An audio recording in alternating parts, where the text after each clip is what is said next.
Welcome back to our last play, Let's Play of Vampire. We last left off. I had to choose what to do with the box. I opened it up, and there was a letter in there from Joe Peterson's late wife, revealing that she was having an affair with Barrett Lewis. So now I have to make a choice as to whether I give it to Barrett Lewis or I give it to Joe Peterson. And I decided to give it to Joe Peterson. I'm afraid he'll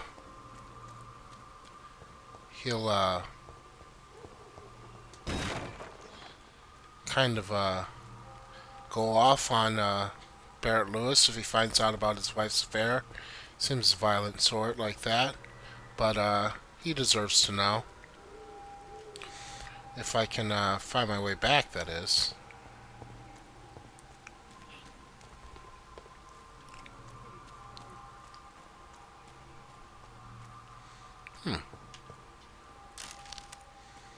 Bottle of pills. Got some pills here.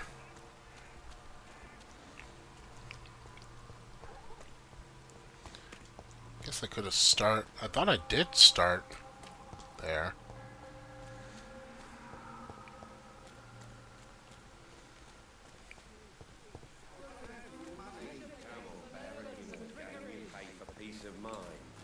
Can't you just look the other way this week, Joe? Come on, we can sort it out, right? It's not my call, Barrett. You pay one way or another. Please, Joe. How long have we known each other?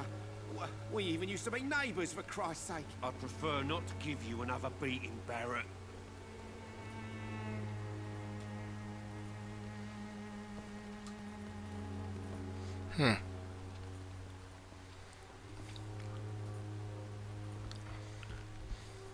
I should never have taken up my father's business.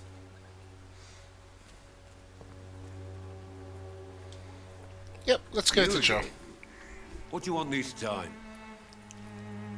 I think the documents in this box could be of some interest to you. Really? Where'd you get it? I found it in an abandoned building nearby. I thought you might want to keep these letters. Let me see. Letters about my boy. Thank you, sir. You do not appear surprised or pained by this. Surprised about what? Harry's my son, I'm his father, and that's all there is to know, don't you think? Yes, I suppose you're right. Here's a little something for your trouble. And to remind you to keep your mouth shut about all this. Didn't seem surprised. Okay. Goodbye, Mr. Peterson. Sucked to him about the do I get any experience points for that? Okay. Fancy buying something, sir? You never lose your focus, do you? Barrett, you had an affair with Joe's wife, didn't you? Yeah, I did. She's the only woman I loved. My first regret is that she stayed with Joe after Harry was born. The second is I never shed a tear when she died. Did you ever try talking to Joe? Never. But I suspected he knew everything, even without knowing it. And he decided to make me pay in his own way.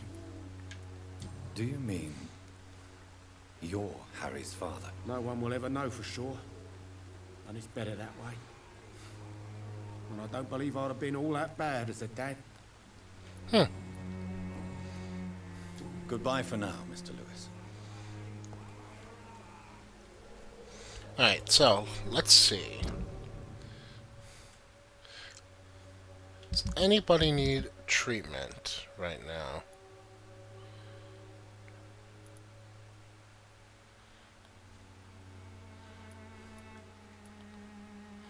You have a migraine, which I don't have treatment for. You have a headache, which I don't have treatment for.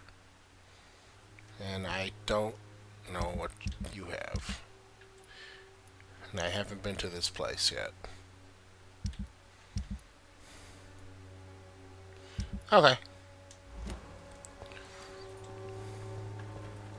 Let's continue our search for the for these people. Hello. Forgive my interruption. Do not apologize, my son. Father Tobias Whittaker is always happy to teach mortals about the incoming Armageddon. I am Dr. Jonathan Reed, and I just have a few questions. A scientist? You are much more lost than I thought, my son. Is that so? What do you mean when you say that I am more lost than you thought?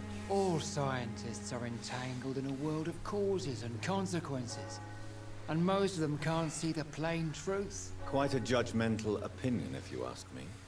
But what do I know? Blinded by science as I am. But you are seeking answers, aren't you? Answers about the Armageddon about to strike the city. Answers about the hidden truth. Well, I suppose I can spare a few minutes listening to your so-called truth. As a doctor, you must be aware of the decimating epidemic. But let me tell you that this so-called Spanish flu is just the beginning of the end. What do you mean? The beast is finally revealing itself, corrupting the flesh and the heart of men. With my own eyes I have seen them, those minions from the abyss. Really? And what would be your answer to this biblical threat? We must fight the disease before this legion outnumbers us. But not with scalpels and microscopes. No. What is left then? Cleansing fire. Tell me, Tobias, what exactly is your plan concerning the cleansing of this city? God will recognize his own. More than once this city has risen from the ashes, hardened and purified by the flames.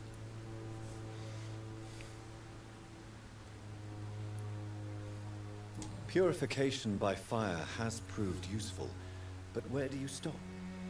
Burn the clothes? The buildings? The corpses? Worse? Your lack of faith is predictable. But my task is to convince rational minds like yours to see the light. This is God's will. You're mad and dangerous. You're nothing but a soulless butcher.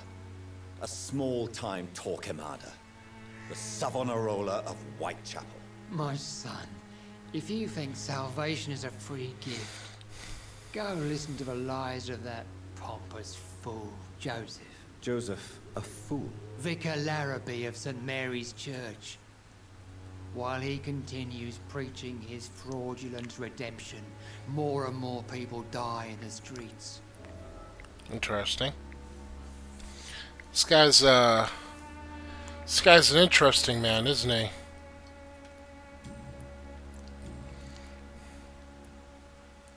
Have you any friends? Any family left in these terrible times? No. But I have a disciple I see as my son. He is so devoted.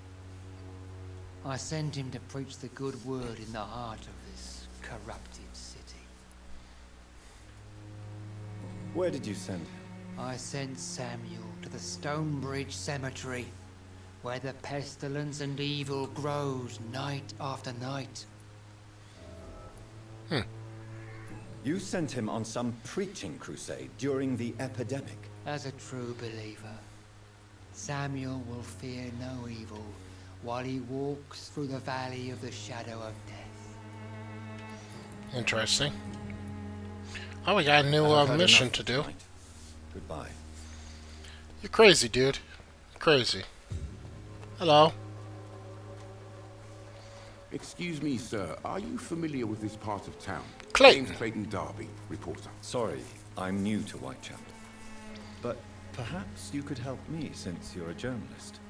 My name is Jonathan Reed. Dr. Reed, the famous surgeon. I'll gladly help if I'm able, sir.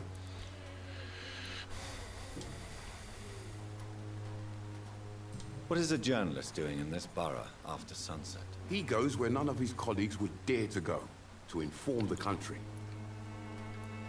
So you risk your life to reveal the truth. I saw many reporters do the same during the war. Whitechapel is the crucible of so many untold stories and tragedies. I want people to know them. That's quite honorable of you. But is the public interested? Not at all, sir. And that's why I'm an independent journalist, Yeah. hoping to sell some stories. Why are the newspapers keeping silent about the Spanish influenza? It's as though none of you care. There's a war going on. People shouldn't be demoralized by news of deadly diseases. I served in France. Our top priority must be to put an end to this butchery. This war must stop now. Sir, streets are a battlefield too. An invisible and untold war is going on, and it must be stopped. Have you any idea of the danger you face in these streets at night? I've had to run and hide more than once from frenzied mobs incensed by the fever. Do you think the flu is really responsible for this, Doctor?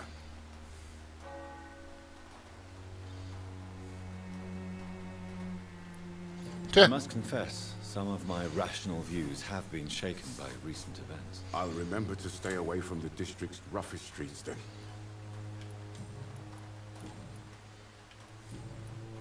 I heard you're investigating an underground medical dispensary in Whitechapel. What do you know about it? Not much, I'm afraid. They are wary of strangers, and I'm not really an acquaintance of theirs. Why do you care? I'm afraid one of the nurses from the Pembroke Hospital may be involved with unsavory activities. Ah, could it be Dorothy Crane? Without a doubt, you are a damn fine journalist, Mr. Darby. What do you know of her accomplice, a man named Darius? I don't know much about the man. He's very cautious. Never goes out. Doesn't seem to have any friends or family. He has no relatives at all? No.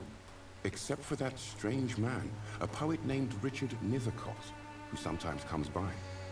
Darius would never let him in. Where can I find this Mr. Nethercott? He spends most of his time lurking around Whitechapel, talking to himself or declaring verses.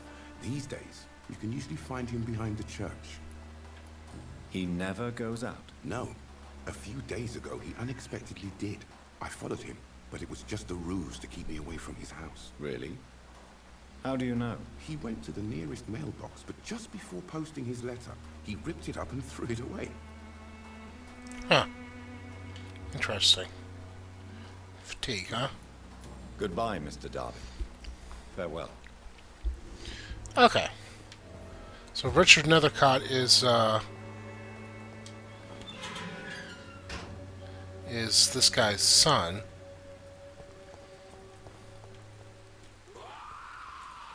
Rawr. What? Calm down, jeez.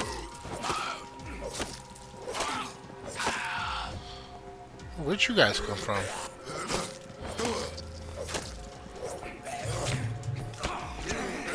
Ah!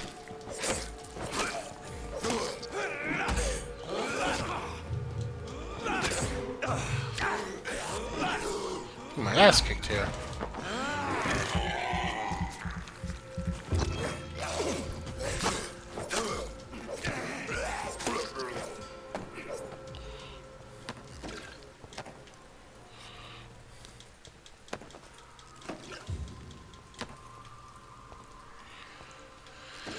Okay. So what were we going to do? We were going to find this. She's Samuel the disciple in the cemetery.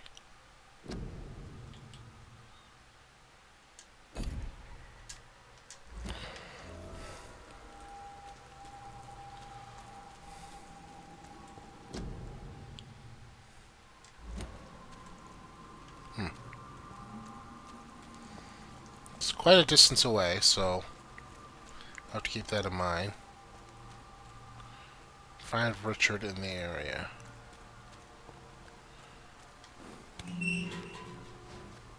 Here's a cemetery. Oh, hi. Good evening, sir. I'm Dr. Reed. I would like to ask you a few questions. Please be my guest. Although I may not be the best informant regarding this part of town, my words speak about that which the eyes cannot see. Really? Are you an artist of some kind? I'm a poet, sir. Richard Nethercott, at your service. Are you aware that your life could be in danger in this part of town? But this is where I must be to feel the real beat of the city. I had to come, see it for myself, alone. I understand your need for solitude, but it's not safe around here. I don't care. I don't have many friends, Doctor, and my family despises me. If some misfortune came upon you, who would be here to help you? Well, you for a start, my dear Doctor. Okay. May I ask what you're doing at this hour of night, sir? Do you live here? Not at all. I'm just enjoying the pleasure of a quiet walk. Though night talks are always preferable, if you ask me. Especially with strangers. But are you not afraid of the epidemic? Oh, why should I? I see some equity in the Spanish flu. No flesh should be saved, say the scriptures. Good or evil, rich or poor, all are equal in the eyes of the flu. If you say so. But as a physician in a time of epidemic, I must caution you to avoid unnecessary exposure, sir. Thank you, Doctor. But we both know the seeker of truth has to go boldly where the weak dare not. What are your thoughts on the terrible situation in the city? Terrible, you say? No. Of course, the death of so many innocents is a tragedy. But the scourge has not been all bad for the city. Oh, no, sir. What are you talking about? Do you remember London before the flu? Noisy, cacophonic, quiet nowhere to be found. And now, listen to this oddly peaceful silence. It's interesting. Yes. The enjoyable silence of the grave. You have a unique perspective on the situation, I must admit. Most people fail to understand that perspective. I don't blame them. But how could I call myself a poet if I veiled my feelings?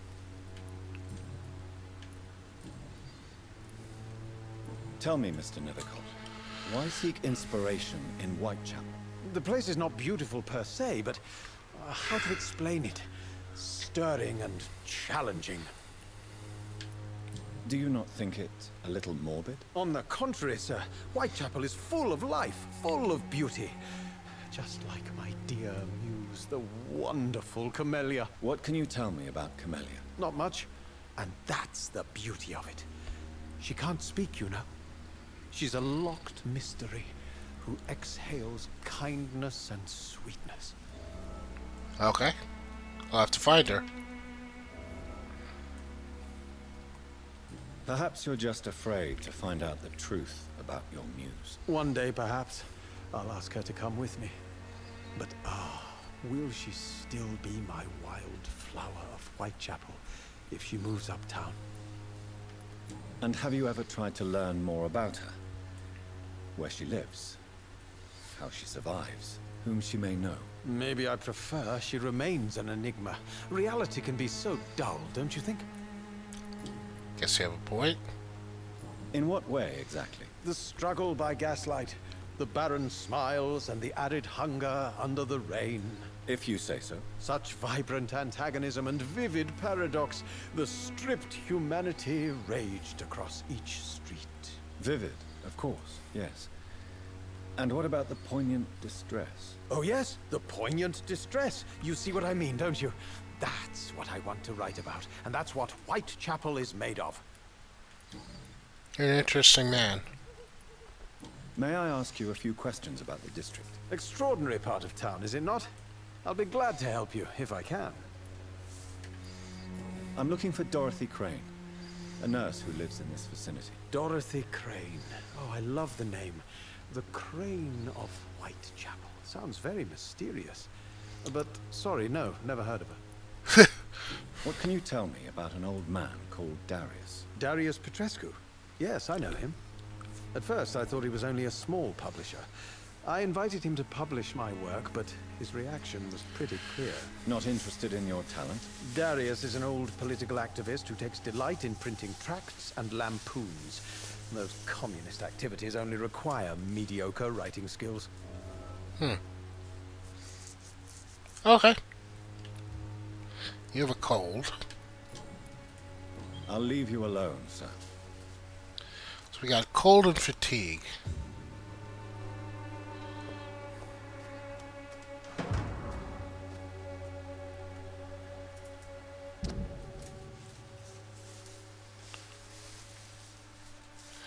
Thank you for sending your book of poems, songs from the defeated city, which we found interesting and profound as you told them first received. Last and terrible times the country is facing, you understand such title would be totally inappropriate for publications. But since you still refuse to change your title, demand full publication under your work on A.G. Morris. That's a shame. Hey, I found your letter. Sifting Good through the evening, trash. Mr. Nethercott. And good evening to you too, my good sir. Can I be of any help? You don't really make a living from your scribblings, do you, Richard? No, sir, I don't. I work so hard. I put all my time, my energy, my devotion into the precise carving of words.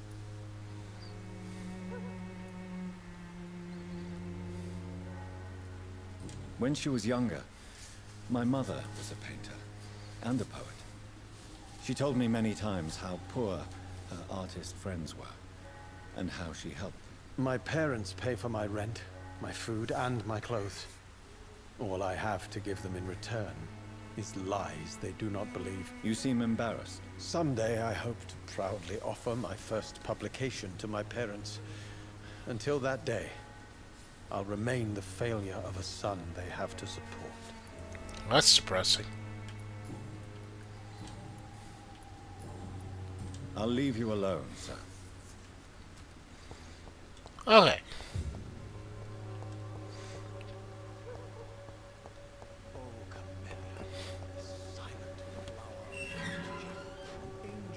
Is this Camellia?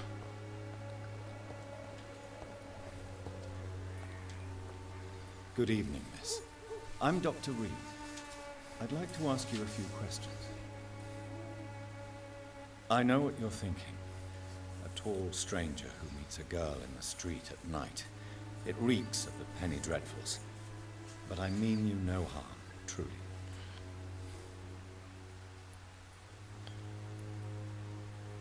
I know you understand what I'm saying. Your silence has nothing to do with you being mute, does it? Tell me about Richard Nethercott. I understand he is quite fond of you, Camellia.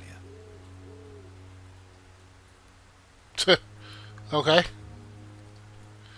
Very well. Goodbye then.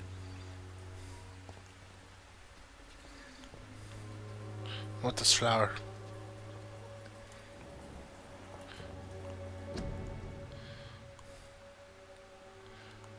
Huh. Interesting.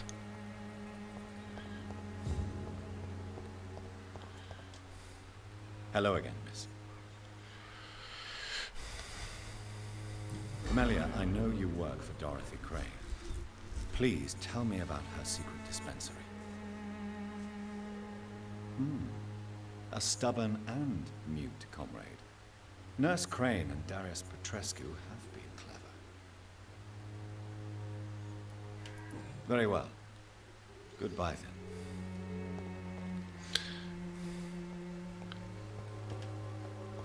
Do all these flowers have one of those in them? Yes, they do. Okay. Very interesting. And here's the mailbox. My dearest, most beloved children, I am so sorry you have not heard from me in a few months. The situation in London has been difficult. I know it may sound selfish and silly when you, my children, are still living in a country consumed by war, but there is war going on in England, war against poverty, war against injustice. This war I intended to fight despite my advanced years. That's why I'm writing to you today. I won't be coming back to Romania. That probably means I won't see you again before I die. Don't be sad, my darlings. You have grown up now, and you have children of your own. You know the sacrifice we sometimes must accept to make the world a better place. This is one I must make now and feel useful one more time. Wish you a long and happy life. Kiss my grandchildren for me. Remember that your father loves you all the way from this cold, damp country.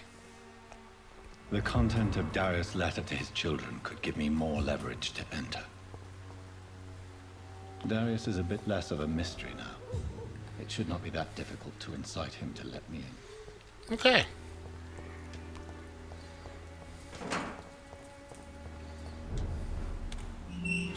Whitchappel's Old Road. Hello. Easy! I aren't here to step back! Shit, that means you fast! Stop! Vampire! Oh, shit.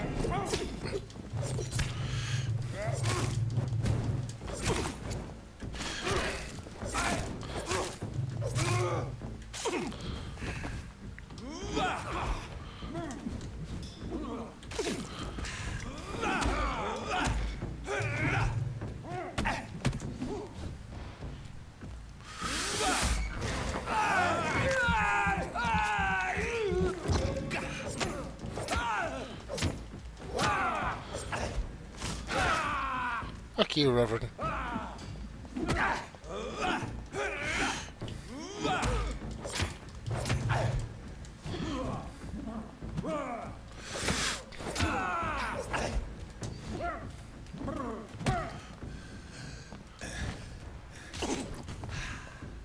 Back, demon! Back!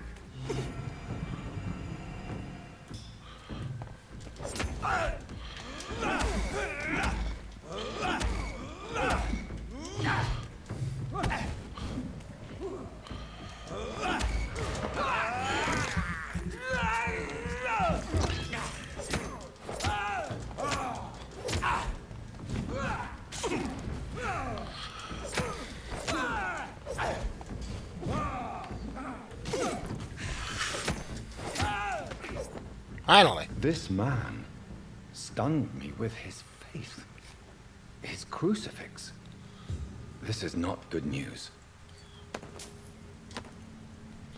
Huh. Oh, it's an interesting fight.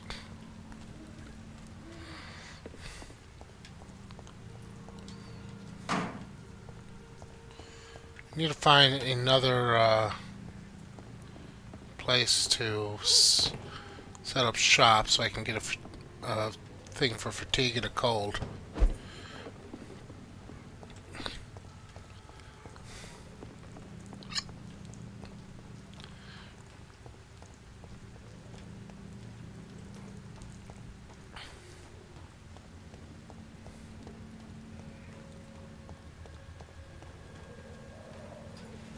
You, I need blood.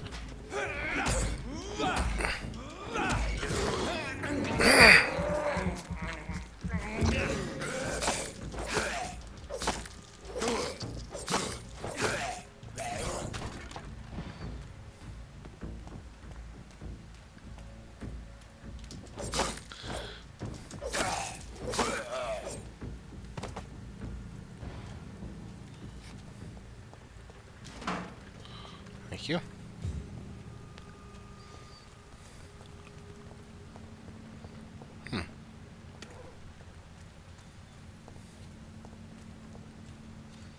More blood.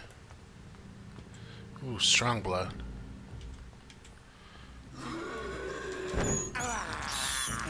This is despicable.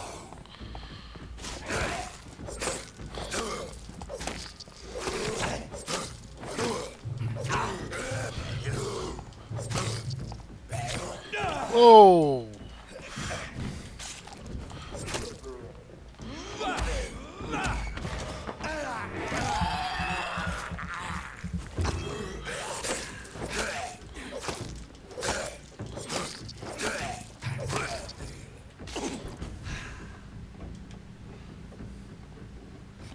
I got hit hard.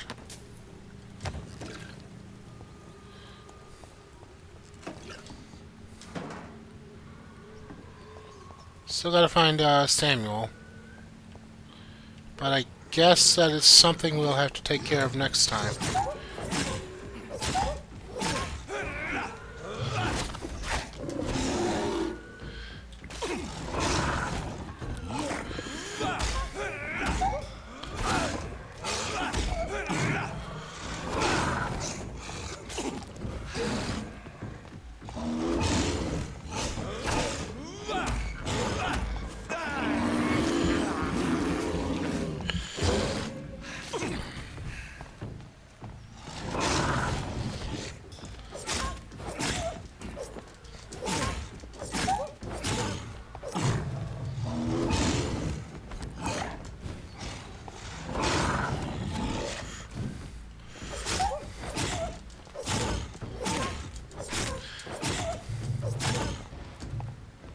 Okay.